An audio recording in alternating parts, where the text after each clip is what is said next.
sobre el autor. Ustedes saben que siempre cuando se estudia un libro, se, se toma la postura de identificar al autor del libro, ¿no? Entonces, hay un consenso en atribuirle pues al autor del Apocalipsis al apóstol Juan, ¿no? Al apóstol Juan, el hijo de Zebedeo, ¿no? El que escribe también el Evangelio de Juan y las cartas, ¿no? Las tres cartas del Nuevo Testamento, ¿no? El discípulo amado. El discípulo amado, ¿no?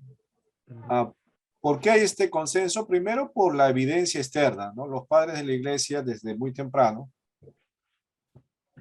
se atribuían que este libro fue copia de Juan, ¿no? Que fue originalmente escrito por Juan, ¿no? Uno de los padres de la iglesia que afirmó esto fue Ireneo, ¿no? Siglo II después de Cristo, ¿no? Entonces, dentro de la formación del canon bíblico, ¿no? Del Nuevo Testamento, la formación del contenido del Nuevo Testamento, el Apocalipsis fue uno de los últimos libros en aceptarse, ¿no? Como canónico, justamente por la autoría, ¿no? Sin embargo, pues las evidencias externas apuntaban bastante a afirmar que Juan era el autor, ¿no?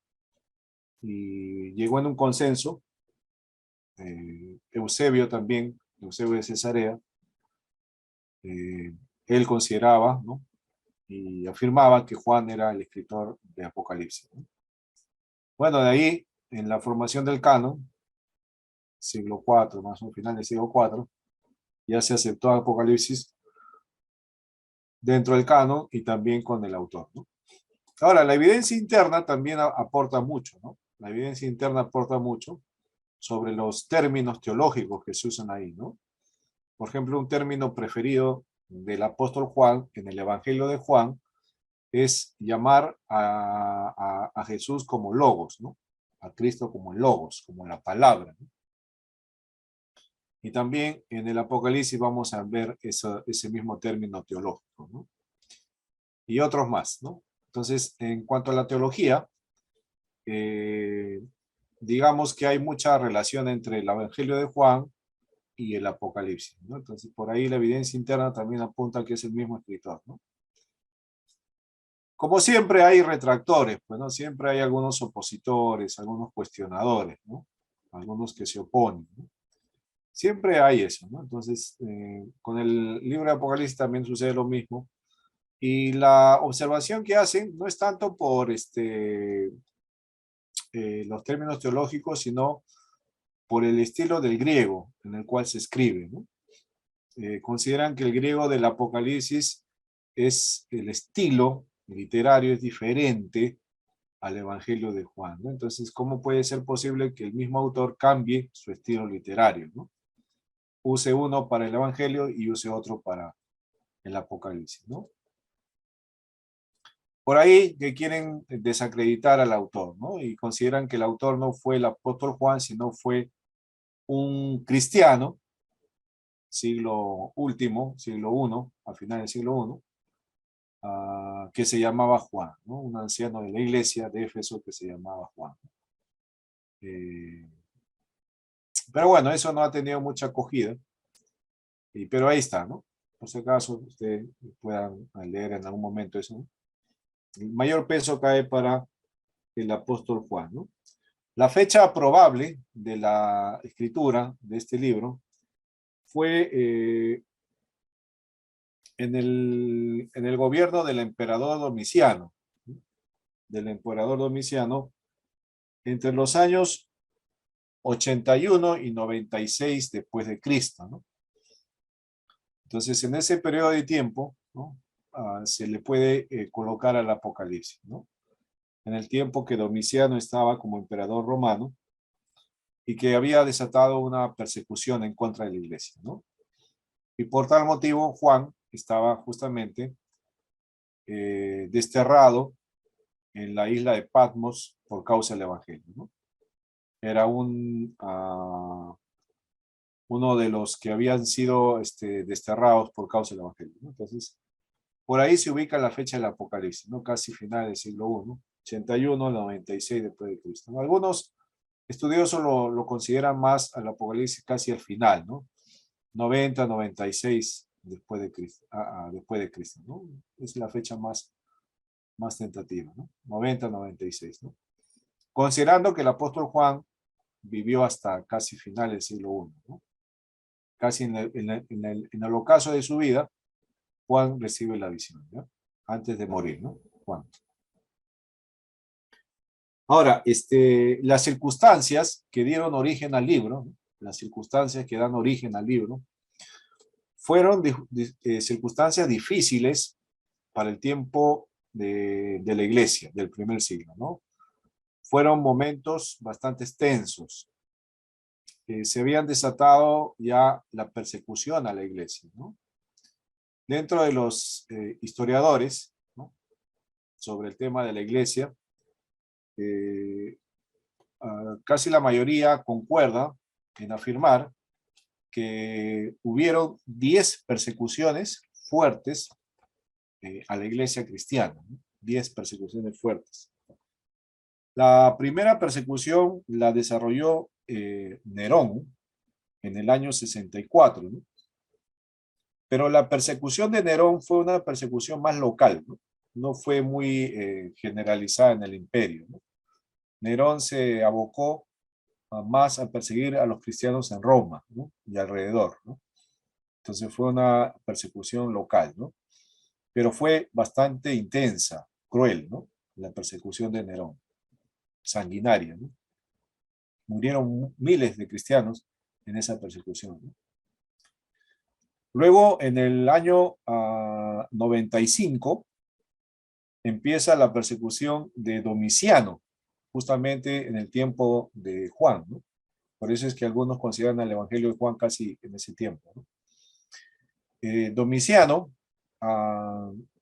instaura en el imperio una persecución ya más universal, ¿no? En todo lugar del imperio se empiezan a perseguir a los cristianos. Habían diferentes tipos de penas, ¿no? Desde muerte en los coliseos romanos hasta siendo colgados en la cruz y prendidos como antorchas humanas, ¿no? En el tiempo de Domiciano. Trajano también fue otro emperador en el año 112 que persiguió a los cristianos de manera también universal. Ya la persecución a partir de Domiciano ya se extiende en todo el imperio, ¿no? Marco Aurelio también usó una persecución, pero no tan intensa como Domiciano, ¿no? Séptimo Severo continuó también con la persecución a fines del siglo II, ¿no? Después de Marco Aurelio. Luego Máximo, otro emperador, Decio, Valerio, Aureliano, y el último emperador fue Diocleciano. Diocleciano fue, al igual que Domiciano, fue uno de los que desató una persecución intensa, ¿no? Al imperio, a la iglesia cristiana, ¿no? Entonces la iglesia, específicamente en el tiempo de Juan, del libro de Apocalipsis, estaba siendo parte de una persecución bastante intensa, ¿no? Había hostigamiento por la fe, ¿no? Solo por el hecho de ser cristianos, confesar su fe, estaban siendo sacrificados, ¿no? Estaban siendo inmolados, muertos, ¿no? Por causa de la fe, ¿no? Muchos murieron en todas estas persecuciones. Ya se estima que el imperio, lo que quería el imperio romano era aniquilar a los cristianos, o sea, exterminarlos, o sea, desaparecerlos prácticamente, ¿no? Fueron tiempos difíciles que vivió la iglesia, ¿no? Bastante severos. Y en esas circunstancias es donde se escribe este libro de Apocalipsis, ¿no? Y el mismo libro de Apocalipsis va a mostrar, vamos a ver con ustedes ahora, que en realidad el tema de la persecución y la muerte por causa de la fe estaban acompañando el desarrollo del libro, ¿no? Fíjense en todo el libro, vamos a ver algunos pasajes con usted. Apocalipsis 1:9. Ahora sí me ayudan con la búsqueda de pasajes. Ya. Ustedes que les tienen la Biblia en la mano, ¿no? 1:9. Sí, si lo tienes lo lees, ¿eh? 1:9.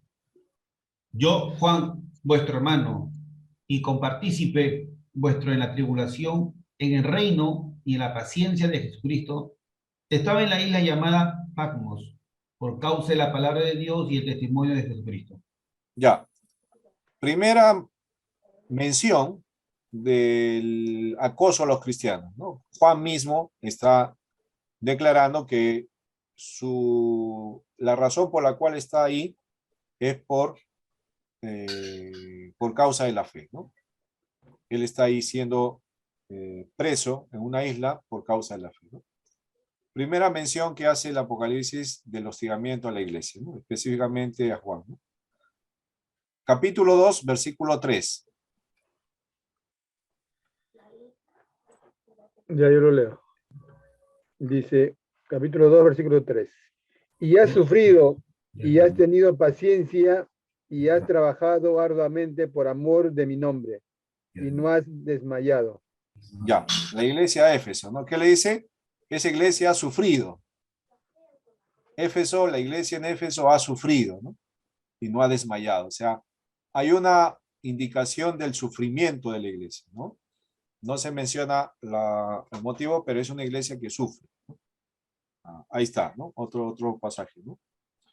2:10. Apocalipsis 2:10. No temas en nada lo que vas a padecer.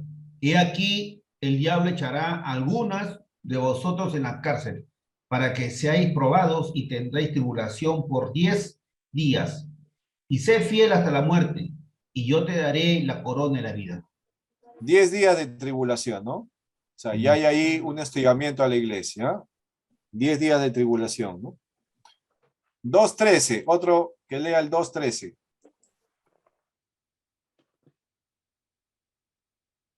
Pastor. Sí, dale.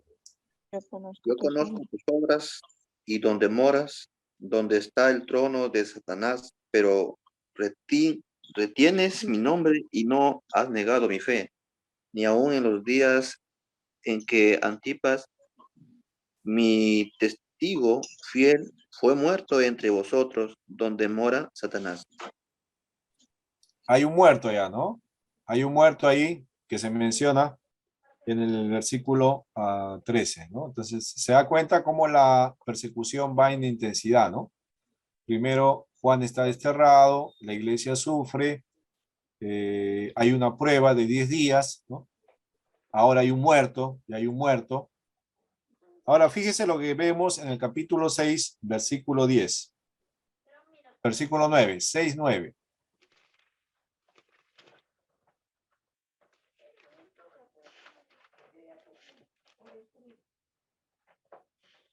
Cuando abrió el quinto sello, vi bajo el altar las almas de los que habían sido muertos por causa de la palabra de Dios y por el testimonio que tenían. ¿Qué está viendo ahí? Muertos. Asesinatos. Alma de los muertos por causa de la palabra de Dios. Fíjense, ya el número va creciendo, ya no solamente hay sufrimiento, persecución, cárcel, sino ahora hay muchos muertos, ¿no? El 11, el mismo capítulo 6, el 11. ¿Qué dice el 11?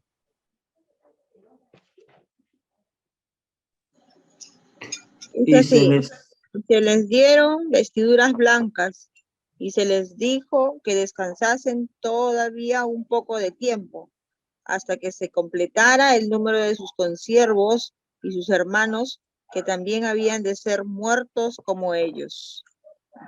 Ajá, entonces quiere decir que la muerte de los creyentes todavía no ha terminado, van a seguir muriendo, y tienen que esperar hasta que vengan los que faltan morir, ¿no? La intensidad de la persecución. Estoy mostrando en el Apocalipsis que la persecución estaba ahí presente en el desarrollo del libro, ¿no? Vamos a la 7:13. 7, capítulo 7, versículo 13 y 14. ¿Leo? Sí, por favor. 13:14. Entonces uno de los ancianos habló diciéndome, estos que están vestidos de ropa blanca, ¿quiénes son? ¿Y de dónde han venido? 14. Yo le dije, Señor, tú lo sabes. Y él me dijo, entonces son los que han salido de una gran tribulación y han lavado sus ropas y las han emblanquecido en la sangre del Cordero. Ya. ¿De dónde han salido estos? De la gran tribulación. Han salido de la, o sea, ¿cómo han salido de ahí? Muriendo, ¿no? ¿Cómo han salido de la gran tribulación? Muriendo, ¿no? Muriendo. Sigue el tema de la muerte, ¿eh? Fíjense bien, estoy corriendo con ustedes para ver el tema de la muerte, ¿eh? De los creyentes, por causa de su fe, ¿eh? Ya, seguimos. Verso 16, del mismo capítulo 7. Yo leo. Dice, ya no tendrán hambre ni sed, Yo no te y el sol no caerá sobre ellos, ni calor alguno. ¿Ya? Fíjese, ya no tendrán más hambre y sed, ni el sol caerá sobre ellos. Eso está relatando la forma, o sea, el sufrimiento que ellos tenían antes de morir, ¿no?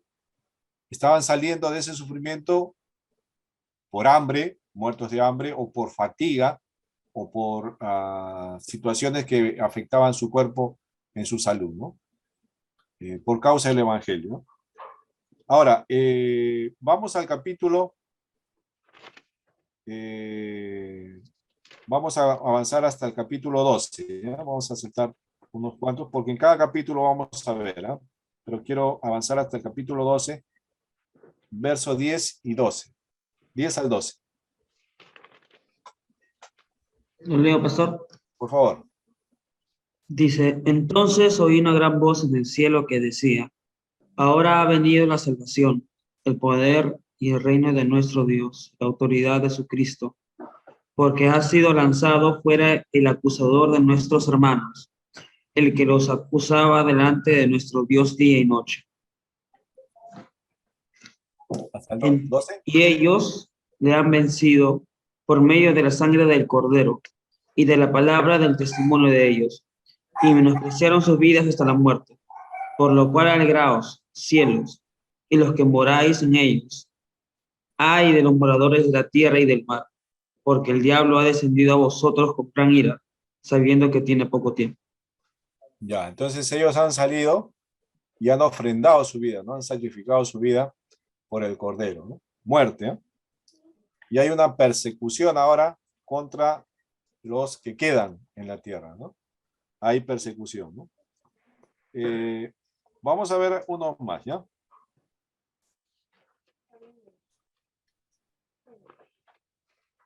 Capítulo 13, ¿no? Versículo 15.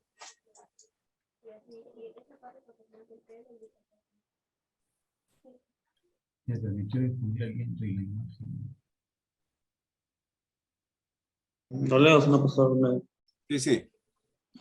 Ya, dice, y se le permitió infundir aliento a la imagen de la bestia, para que la imagen hablase e hiciese matar a todo aquel que no le adorase. Muy bien, gracias. Ese capítulo 13, nuevamente el tema de muerte para aquellos que son, confiesan su fe en Jesucristo, ¿no? Y uno último, ¿ya? Porque hay varios, solo uno último. Capítulo 17, verso 6. Yo, pastor. A ver. Vi a la mujer ebria de la sangre de los santos y de la sangre de los mártires de Jesús. Cuando la vi quedé asombrado con gran asombro. Ya, mira la mujer, ¿no? La figura de la mujer que está embriagada de la sangre de los mártires, ¿no? O sea, cuánta muerte se refleja en esa imagen, ¿no? Los mártires, por causa de la... Entonces, ¿cuál es las circunstancias que acompañan al libro, ¿no? Lógicamente, el tema de la persecución es uno de ellos, ¿no? Persecución, tribulación, muerte. Muerte, Muerte hambruna. por causa del Evangelio, por causa de Jesucristo, ¿no? Así que el tiempo de Juan, que acompañó el desarrollo del libro, era un tiempo difícil para la iglesia, un tiempo difícil de persecución, y que no solamente estuvo presente la persecución, como se ve en el tiempo de Juan, que estaba siendo desterrado, sino que el tiempo de la persecución continuó, como les dije, hasta fines del siglo IV, aproximadamente, año que se convierte Constantino, 300 y tanto, ¿no? Si no recuerdo bien, 319 o 320, no recuerdo bien la fecha de su conversión, pero hasta esa fecha estuvo presente la persecución, ¿no?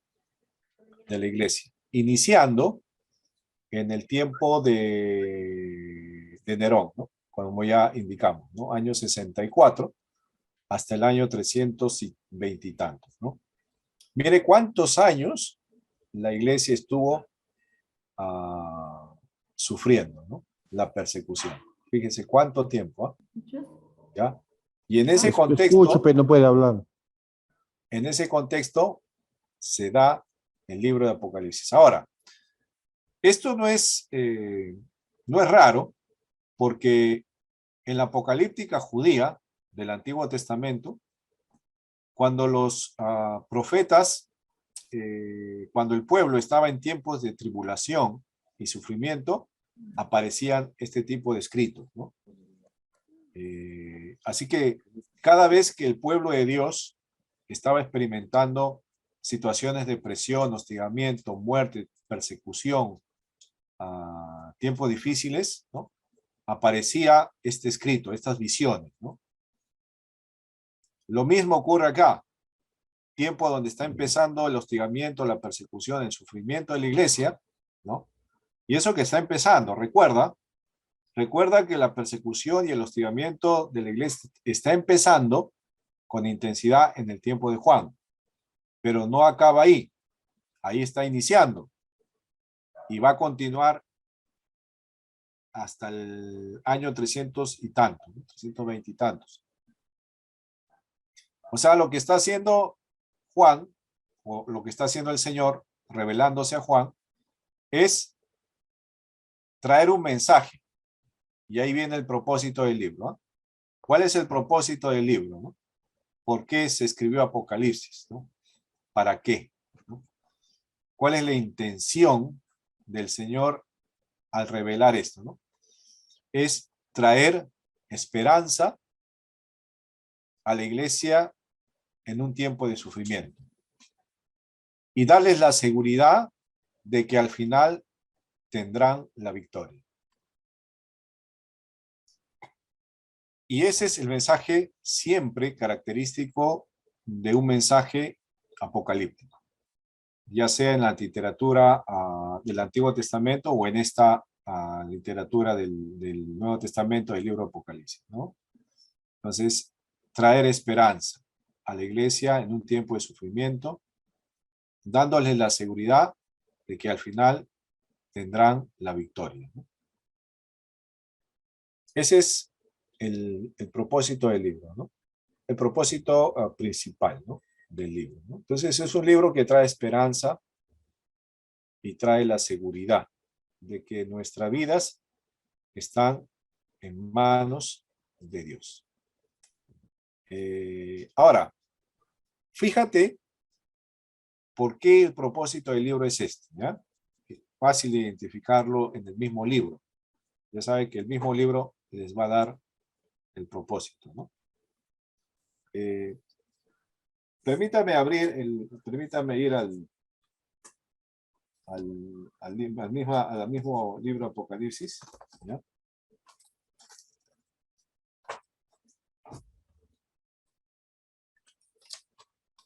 Vamos a los primeros capítulos de Apocalipsis. Es necesario que esté con la Biblia ahí, ¿eh? Porque si no va a estar un poco perdido.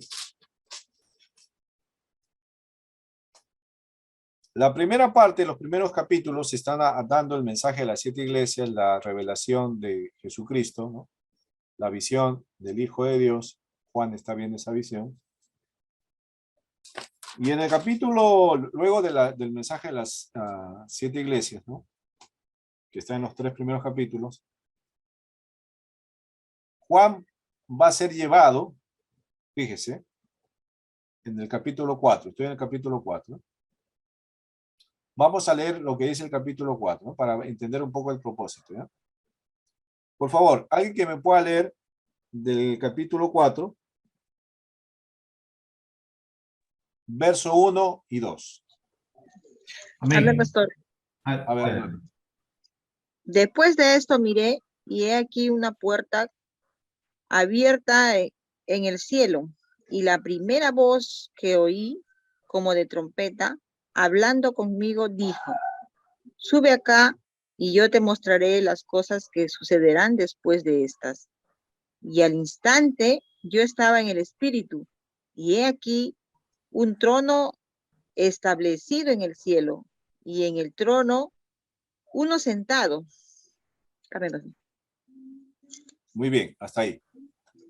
Fíjate que la primera visión que Juan va a tener de las cosas que van a suceder, porque ahí el ángel le dice: yo te mostraré las cosas que sucederán, cosas que todavía no han sucedido, van a suceder, ¿no? Le dice: yo te voy a mostrar, ¿no? Y lo lleva en espíritu y lo traslada hasta otro lugar, ¿no? Y lo primero que ve Juan, ¿qué cosa es? Dice que ve un trono establecido en el cielo, y en el trono uno sentado. La primera visión de Juan es ver el trono y a uno sentado ahí, ¿no? Es lo primero que Juan ve. Luego, Juan va a ver una serie de visiones, ¿no? Que continúan en el libro, ¿no?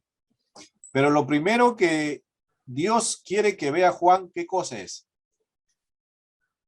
Que él está sentado en el trono.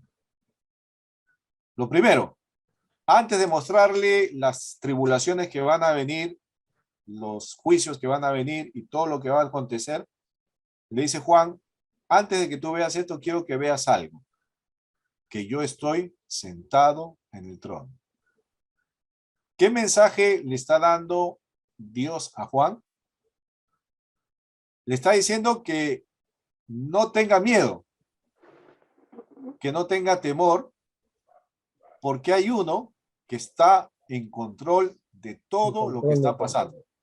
Amén. Que está en el trono sentado. Y la figura del trono sentado es la figura del poder, del dominio y del gobierno de Dios sobre todo lo que está ocurriendo. Por eso Apocalipsis es un libro que trae seguridad y confianza a la iglesia que está siendo perseguida, está siendo hostigada y está muriendo. Está muriendo. Está muriendo. Por eso el Apocalipsis para un cristiano no significa temor, no significa miedo, ¿no? El Apocalipsis para un creyente, ¿qué debe significar?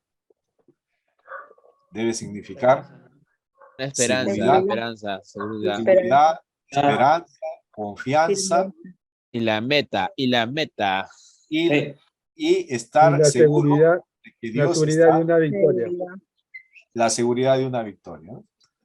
Ahora, fíjate que ese es el propósito del libro de Apocalipsis, ¿no?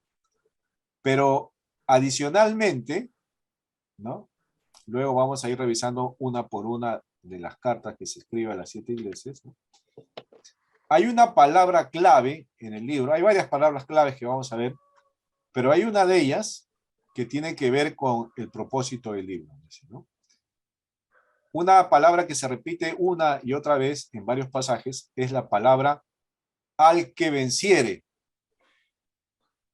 Las 7 cartas acaban, cada una de ellas, con esta palabra, y en otros pasajes más dice, al que venciere.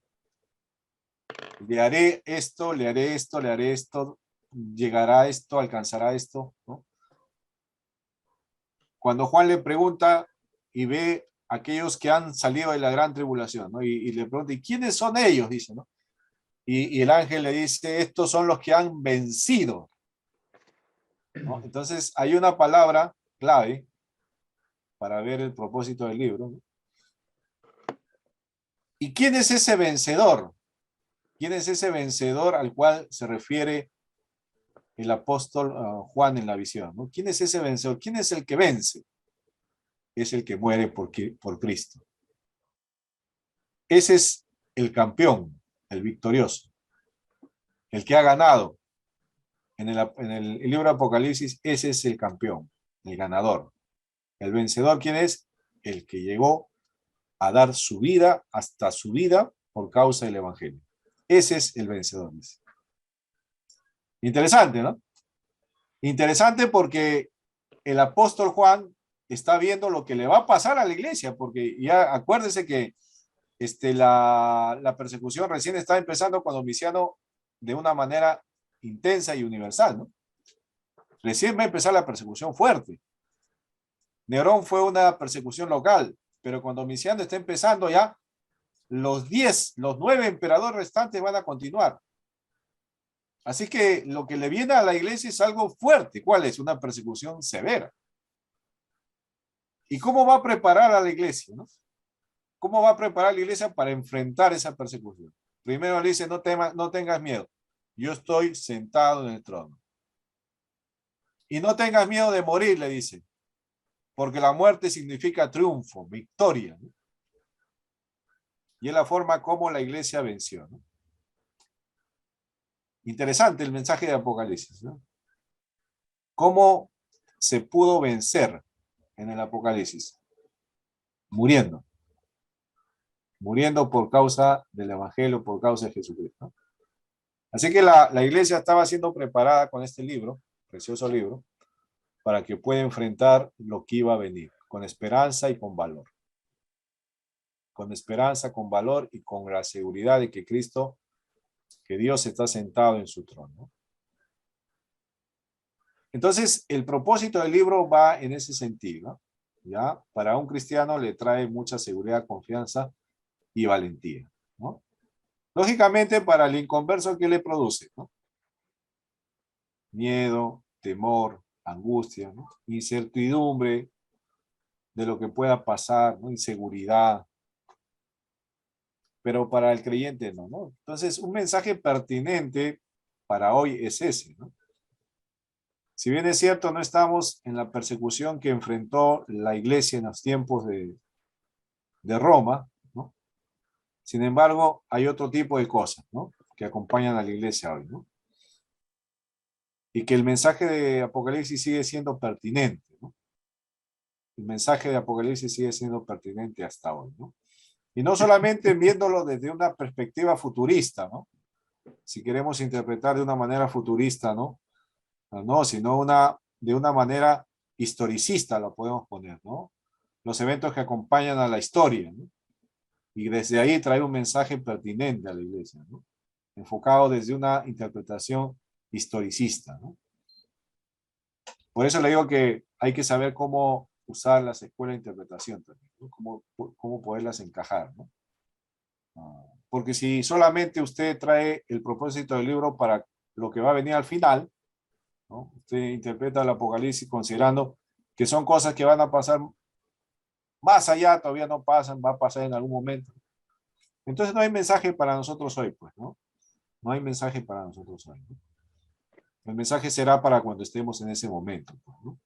Y mientras tanto no estamos en ese momento, ¿qué hacemos con Apocalipsis? ¿No hay mensaje? No, sí hay, ¿no? Hay mensaje todavía, ¿no? Los principios están ahí presentes. Ese es en cuanto a al propósito del libro, ¿no?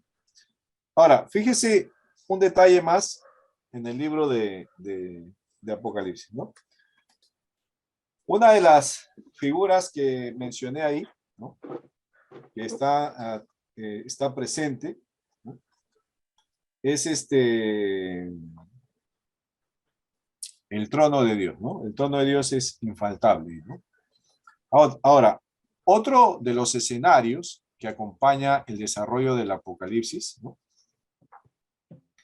Es el cambio de lugar que se va a dar una y otra vez en todas las visiones que Juan está teniendo, ¿no? Fíjese, vamos primero al primer escenario en el cual empiezan a desarrollarse la visión, ¿no? Apocalipsis capítulo 4, versículo 1. Mire cómo inicia el desarrollo de las visiones, ¿no? Que van a pasar, porque la primera es la visión del Hijo del Hombre, ¿no? Pero de las visiones que van a acontecer, ¿no? Que van a ocurrir, los eventos que van a ocurrir, mire cómo se da el cambio de escenario, ¿no? 4.1. ¿Qué dice 4.1? A ver, léalo. Lo leo. Después de esto vi una puerta abierta en el cielo. Entonces la voz que había escuchado al principio y que resonaba tan fuerte como una trompeta me dijo: acércate, voy a enseñarte lo que está por suceder. Ya. Pregunto, Carlos, tú mismo. ¿En qué lugar está Juan en este momento? En el cielo. En el cielo, efectivamente. Juan es llevado de la tierra, donde estaba en Patmos, preso, ¿no? Luego de ver al Hijo del Hombre en la visión, es llevado al cielo. Cambia el escenario. ¿Dónde está Juan? En el cielo. Ahora, lea por favor el 7.1. Otra persona puede leer capítulo 7, versículo 1.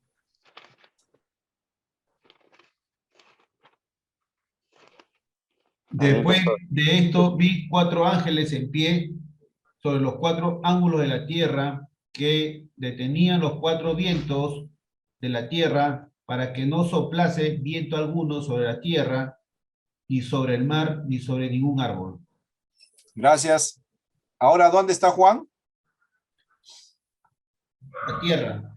En la tierra, ¿no? Fue llevado al cielo, vio visiones en el cielo, ahora está en la tierra y ve visiones de lo que está pasando en la tierra. Ahora vamos al 7.9. Otra persona, 7.9. Amén, pastor. Dice así. Después de esto miré y he aquí una gran multitud, la cual nadie podía contar, de todas naciones y tribus y pueblos y lenguas, que estaban delante del trono y en la presencia del Cordero, vestidos de ropas blancas y con palmas en las manos. ¿Dónde está en este momento? Cielo. Tierra.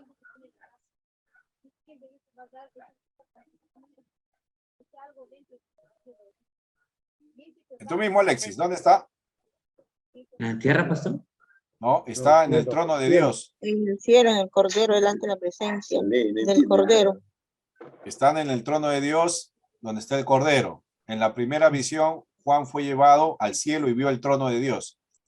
Luego le hace ver visiones en la tierra, que está en la tierra. Luego, nuevamente lo lleva y ve en el trono de Dios que hay una multitud de personas ahí. Cambió de escenario. Ahora vamos al 8.6. 8:6. Y los 7 ángeles que tenían las 7 trompetas se dispusieron a tocarlas.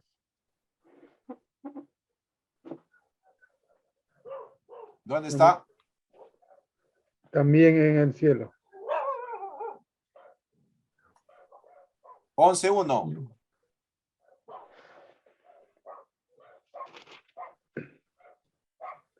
Luego me dieron una regla de madera para medir, y Dios me dijo: ve y mire mi templo y mi altar, y mira cuántos me están adorando allí, ¿En qué lugar está?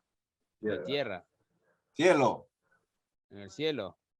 En el cielo está en el templo. En el templo. Ve, hay un En la templo en figura el del cielo. templo, en el trono de Dios, pues. Ah. 11:9.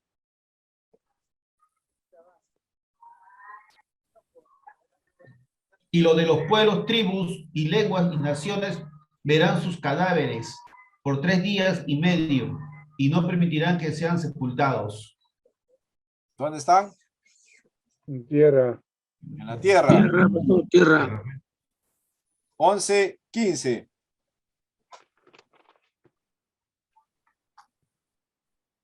El séptimo ángel tocó su trompeta y en el cielo se oyeron fuertes voces que decían: nuestro Dios y su Mesías ya gobiernan sobre todo el mundo y reinará para siempre.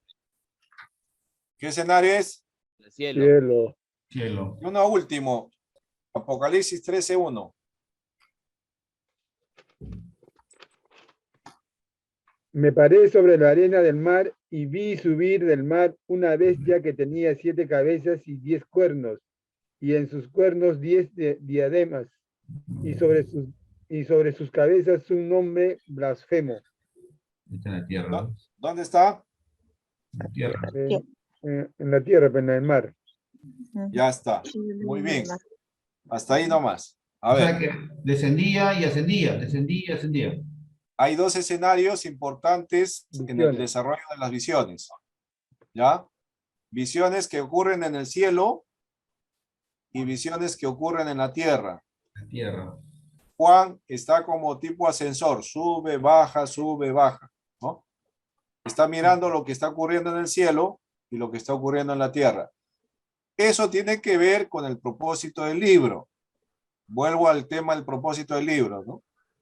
¿Por qué hace esa jugada de cambiar de escenarios una y otra vez? El Señor le hace cambiar de escenario una vez a Juan, una y otra vez. A ver, ¿qué idea tiene usted?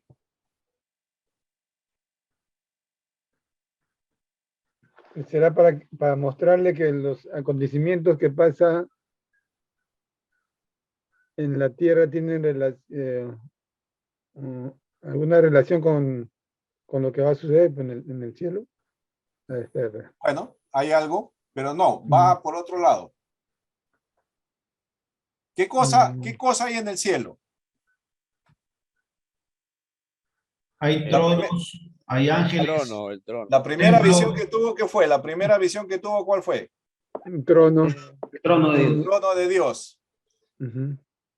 ¿Por qué le mostró la primera visión? Porque quería darle seguridad y confianza, ¿no? De que él está sentado en el trono.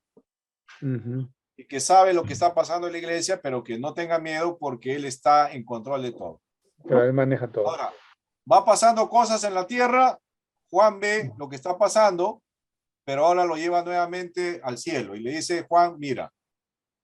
Y nuevamente ve el trono. Baja, mira otra vez, sube, ve el trono. Baja, ve el trono.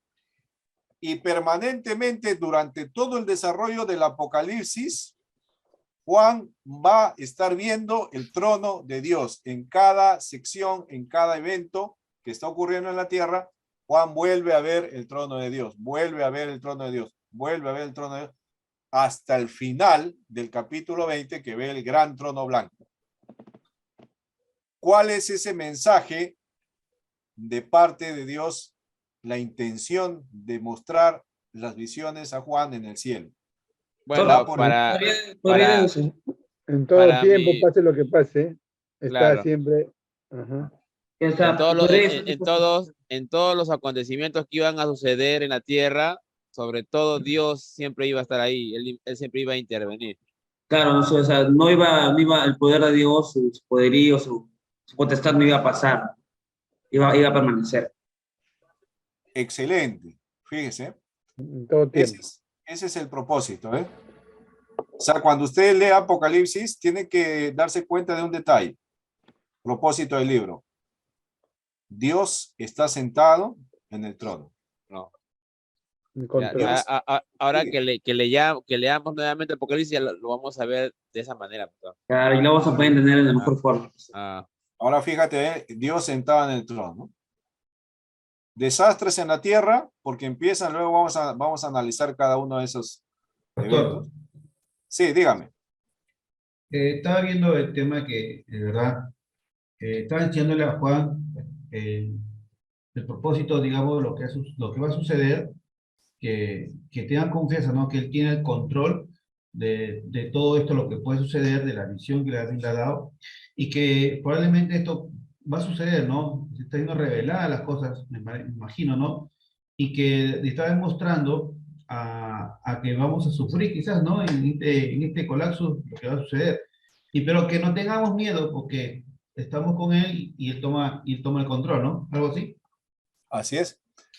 Eso le está mostrando a Juan en el tiempo difícil de la iglesia, ¿no? ¿Va a suceder cosas? Sí.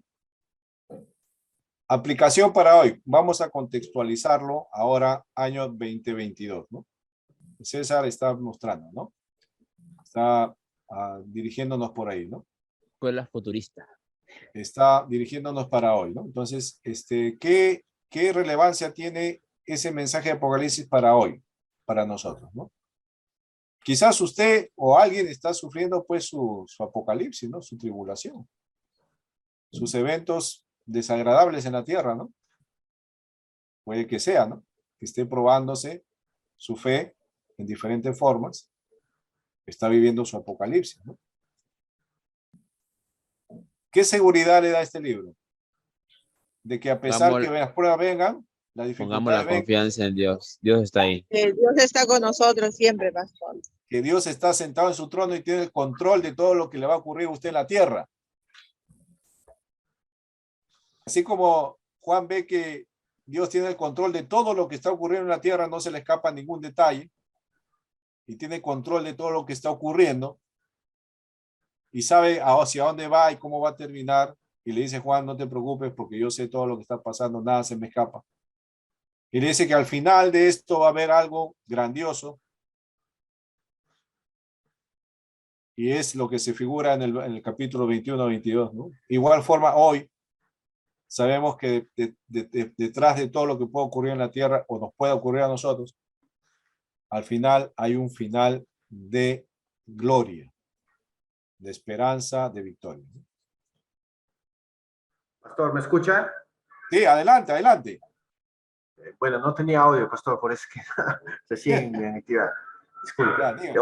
Pastor, o sea, el Apocalipsis es una profecía hablada, pastor, a través de un profeta para advertirnos, consolarnos, ¿no? En tiempos de crisis, podría ser.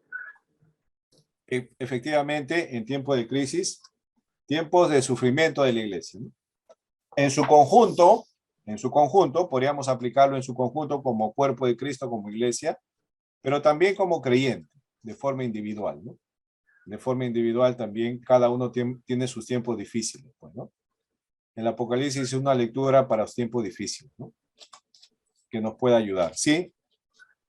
Ahora, el libro de Apocalipsis, ¿no?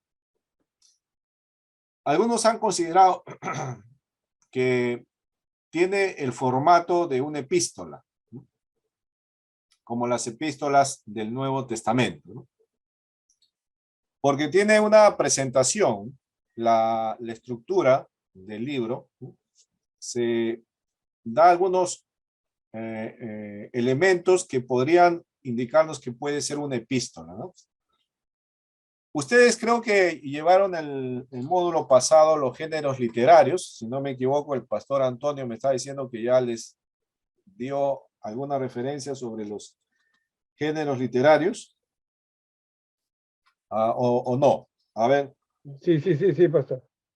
Ya. Entonces vieron un género particular que es el género epistolar, ¿no? De las epístolas.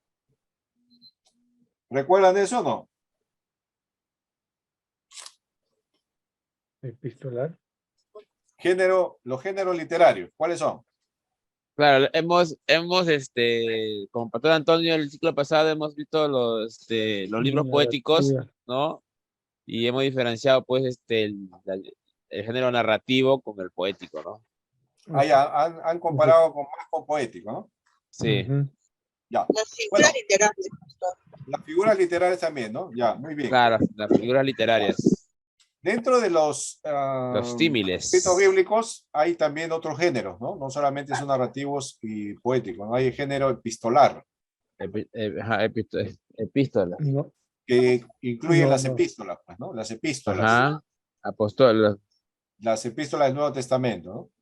Y que cada una de ellas tiene una particularidad, ¿no? Una epístola del Nuevo Testamento, ¿qué característica tiene? Una epístola del Nuevo Testamento tiene la característica o la estructura, ¿no? De una presentación del autor, de un saludo del autor, La salutación. el saludo, ¿no? El contenido de la epístola y la despedida. Cuatro El partes, ¿no? epílogo. Cuatro partes que caracterizan una epístola del Nuevo Testamento, ¿no? Presentación del autor, saludos, contenido de la epístola y despedida del autor, ¿no? Entonces, esa es una epístola. Se puede considerar dentro del género epistolar. Ahora, Apocalipsis tiene esos elementos, ¿no? Tiene esos elementos. Por ejemplo, vamos a ver, por eso también se le considera Apocalipsis como una epístola profética, ¿no? Por ejemplo, Apocalipsis 1, capítulo 1.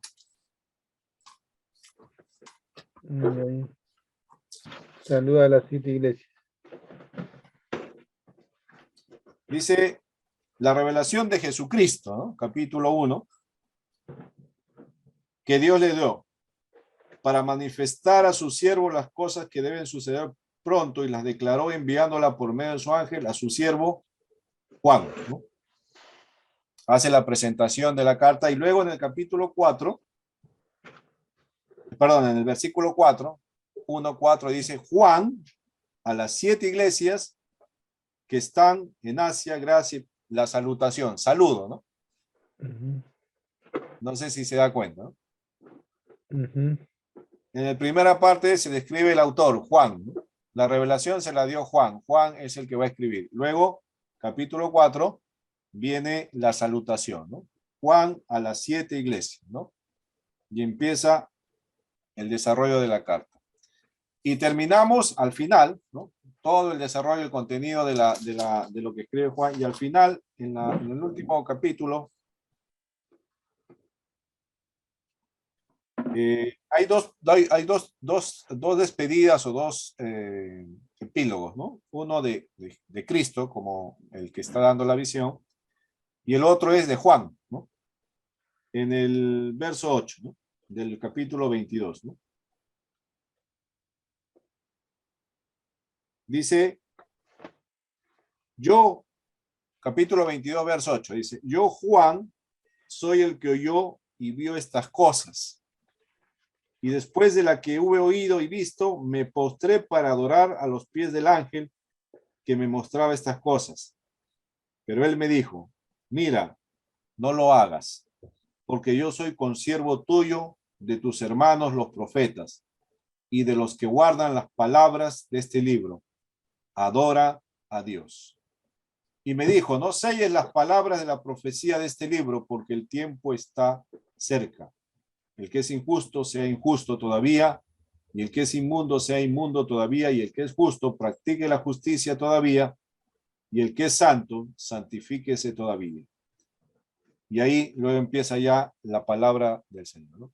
Juan se está despidiendo y luego viene el epílogo final de Jesús mismo. Y al final, en el verso 21, termina Juan el cierre del escrito. La gracia de nuestro Señor Jesucristo sea con todos ustedes. Amén.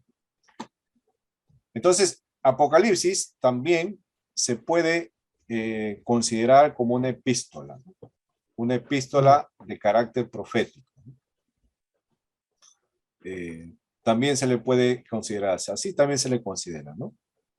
Hay elementos propios de una epístola, pero el desarrollo de su contenido es profético, ¿no? Profético, apocalíptico, ¿no? Muy bien. ¿Alguna pregunta? Pastor, Sí. Pastor, entonces el Apocalipsis, el contenido son sueños y visiones simbólicos del profeta, Pastor. No, no son sueños, son visiones. Visiones. Son visiones que el apóstol Juan tiene en diferentes momentos, ¿no? Como hemos visto, escenarios distintos, ¿no? Las visiones son distintas. Ahora, cuando veamos la estructura del libro y cómo se van desarrollando las visiones, vamos a ir encajando, ¿no? Yo les voy a dejar una lectura complementaria a esto, ¿no? Que va a ampliar un poco más la información que les he dado, ¿no? Y es necesario, es de carácter urgente, obligatorio, por llamarlo así, de que ustedes lo lean, ¿no? Les voy a dar la información. La tarea. Esa es la tarea para la próxima semana, ¿no? Por favor, voy a buscar ahora en este momento el libro de lo que tienen que leer, ¿no? Y les voy a mandar, ¿ya? Les voy a mandar al grupo del seminario para que usted lo pueda descargar, ¿no? Y para la próxima semana, usted por favor me trae su reporte oral, ¿no? Yo le voy a preguntar. Para mañana nos manda, pastor, porque yo lo hago la tarea. Pero el libro para el leer no ha puesto de qué página a qué página o tenemos que leer todo. No, ahí en el grupo voy a poner de qué página es. Porque mire, la introducción del libro de Newport, ¿no? Es más o menos ¿cuántas hojas? Acá lo tengo a la mano, yo lo tengo el libro, ¿no? De la página 21 se va, solo la introducción, ¿no? Porque este autor trabaja mucho el tema de la introducción, que es importante, el contexto, ¿no? Se va hasta la página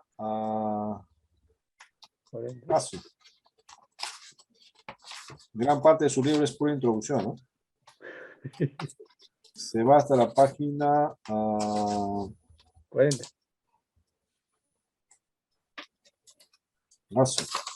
100. Ya. Hasta la página 115, ¿ve? Del 21 hasta el 115. O sea, más o menos son como 20 páginas, 30 páginas, ¿no? De pura introducción. Entonces, no van a leer todo, pues yo le voy a dar un rango, ¿no? Un rango de hojas para la próxima semana y para la otra, otro rango, ¿no? Entonces, de esa manera ya pueden completar.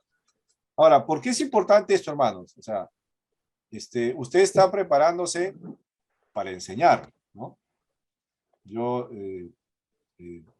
espero que usted enseñe en algún momento el libro de Apocalipsis, ¿no? Entonces, como maestro de Apocalipsis, usted tiene que tener bastante información sobre Apocalipsis. No puede solamente enseñar poco, ¿no? Tiene que dar más información de lo que ya uno puede haber aprendido escuchando, ¿no? En sermones, enseñanzas, estudios así generales de Apocalipsis. Usted tiene que dar más información, ¿no? Y por eso es necesario que complemente con lecturas, ¿no? En 3 horas, pues no le voy a dar toda la introducción, pues, ¿no? No me va a alcanzar el tiempo. Pero sí lo puede complementar con la lectura, ¿no? O sea, una clase normal, ¿no? Normalmente debe durar 3 horas, en este caso, como las que tenemos, pedagógicas, 3 horas académicas, ¿no? Y durante la semana ya no nos volvemos a ver. ¿Y cómo complementamos ese estudio? Con la lectura, ¿no? La lectura cumple la función de reforzar y complementar lo aprendido, ¿no? Entonces, no solamente estudiamos 3 horas académicas, podemos estudiar 6, ¿no? 3 en Zoom y 3 en su lectura, ¿no? Usted está complementando la clase. Por eso es importante, ¿no? Por eso se espera de que el alumno lea, ¿no? Entonces le voy a mandar esto, ¿ah? No hay justificación para no leer, ¿ah? Pastor, y la lectura, para presentárselo, ¿cuántas hojas mínimo? No, las que deje, pues, ¿no? Si son 20 hojas, 20 hojas, pues, ¿no? No hay mínimo de lectura, pues, ¿no? O sea, No, me refiero No es a lectura nada más, Carlitos. una lectura nada más, una lectura. sí, solo lectura. No se entrega nada Lógicamente, escrito. lógicamente usted tiene su método de lectura, ¿no? El método de investigación, espero que haya aprendido algún método de lectura, ¿no? O sea, hay unos que leen y el método para resaltar, ¿no? Con un resaltador van resaltando de la lectura partes que le llaman la atención o cosas que quiere preguntar o quiere ampliar un poco más, ¿no? Lo hacen con resaltador. Es una forma de leer para que las ideas resaltantes recuerde, pues, ¿no? Porque si usted lee y no resalta y luego dice, uy, ¿dónde lo leí? No va a leerlo nuevamente todo, pues, ¿no? Ya sabe que en algún lugar está resaltado algo que le llamó la atención, ¿no? Entonces es un método de poderlo leer, ¿no? Resaltando, ¿no? Hay otros que hacen con tarjetas y es un poco más trabajoso, ¿no? Van leyendo y por ahí hay una sección en una tarjeta punta, ¿no? En la página tal, ¿no? Y ponen ahí lo que le llamó la atención, ¿no? Es otro método. Bueno, ya depende qué método haya usted usando para su lectura. La cosa es que lo lea, ¿ya? Muy hermanos, ¿hay alguna pregunta? No hay. No. Manda mañana el libro temprano, pastor. Sí, no, ahora, dentro de un rato voy a terminar de también. buscarlo y lo mando ahora, ¿no? Fresco, ¿no? Chévere, chévere. Muy bien, a ver, estuvieron presentes todos, entonces todos los que están acá, ¿no? Nos Los que vamos a tienen cámara despedir, nada más. quisiera ver si estuvieron presentes, porque veo solamente nombres. A ver, Alexis estuvo sí presente, mi hermana Aide también estuvo presente. A ver, para despedirnos y ver que estuvieron presentes, ¿ya? Pues si no les pongo ausente. Hermano William Cabello también estuvo. Hermana Leila también se acaba creo que sí la vi, que se prendió y se apagó. Leila. Presente. Ah, ya está, ya Leila, estuve ahí. Tú no puedes prender, creo, también por la señal, ¿no? Sí la he estado aprendiendo por ratos. Lo que pasa es que a veces estoy un poco por la señal baja y se me apaga la cámara y no escucho tan bien, pero sí he estado aprendiendo hoy día. Ya, está bien. Muy bien, Leila. Pero escuchaste todo, ¿no? Sí, sí. Ya, muy bien. Para la próxima semana hay que reportar todo. Max Alba. Maxi. Aquí, maestro. Ya. Muy bien, Max. Perfecto. Felicitaciones. Bueno, Daniel también estuvo. Iván Melgarejo también, ¿no? Sí. Y por ahí un hermano estuvo que entraba y salía, creo que tiene problemas con la señal. Bueno, hay que buscar un lugar donde haya más señal. Muy bien, terminamos entonces, nos despedimos.